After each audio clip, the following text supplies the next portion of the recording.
speaking of, I don't know, what, elites crowded together in an unsafe Elite manner. parties. Yeah. Not actually unsafe. Given my position, I support houseboat parties. Go for it. I support houseboat parties. I support it all. Everybody have fun. President Obama is throwing a huge birthday bash. So let's put this up there on the screen. Barack Obama is planning his 60th birthday bash at his family's $12 million, 30-acre oceanfront Martha's Vineyard estate this coming weekend. There are 475 confirmed guests, 200 plus staff planning to work the party, and Pearl Jam is expected to play. And when we were planning the show, I told Krystal, I saw a great tweet, and I forget who said it, which is, imagine having the money to hire Pearl Jam and then hiring Pearl Jam. I don't understand. I mean, maybe it's a boomer thing. List. He is a young boomer, so, maybe it's a boomer thing. I'll never understand it. But Obama, while, the Delta variant is happening, while the White House is wearing masks, even though they're all fully vaccinated, is throwing a 700 plus person party that includes the staff for on his rich Martha's Vineyard estate. I think it just says everything about how this man, he ran in 2008 on the hopes of millions that he was actually going to change something, rebalance society, really was like a light to so many people, and then ended up becoming, exactly the thing that he criticized. I saw somebody who was mad at people for pointing this out, was like, yes, Donald Trump famously, didn't throw lavish parties. And somebody else pointed out, isn't that the whole point? Is that why is their behavior so indistinguishable? Obama's whole thing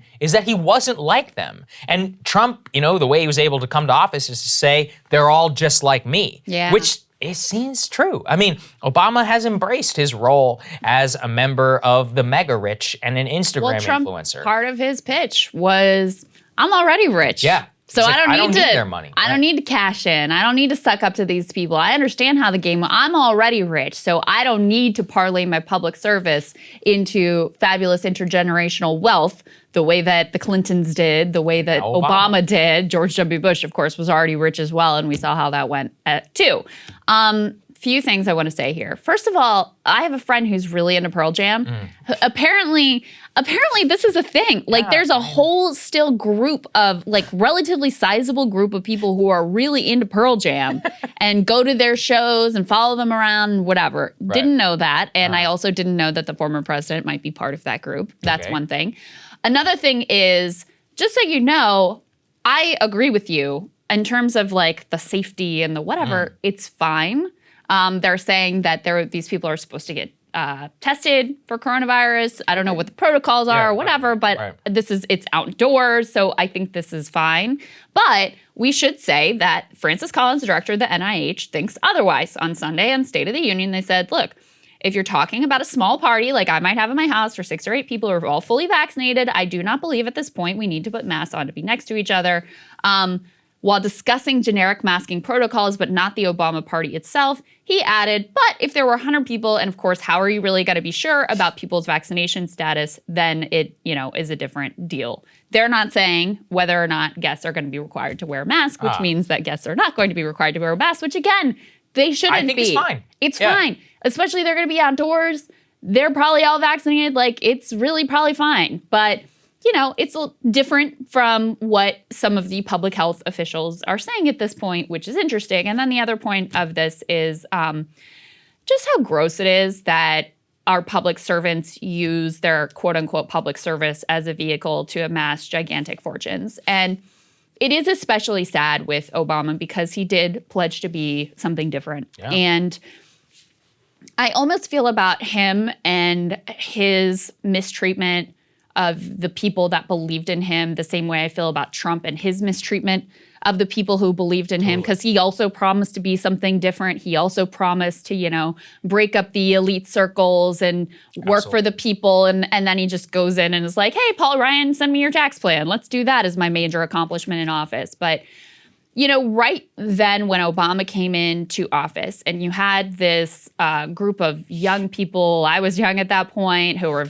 very excited about him and thought this was going to be a different direction in politics, really believed that this was a special moment and a turning point from the Bush years.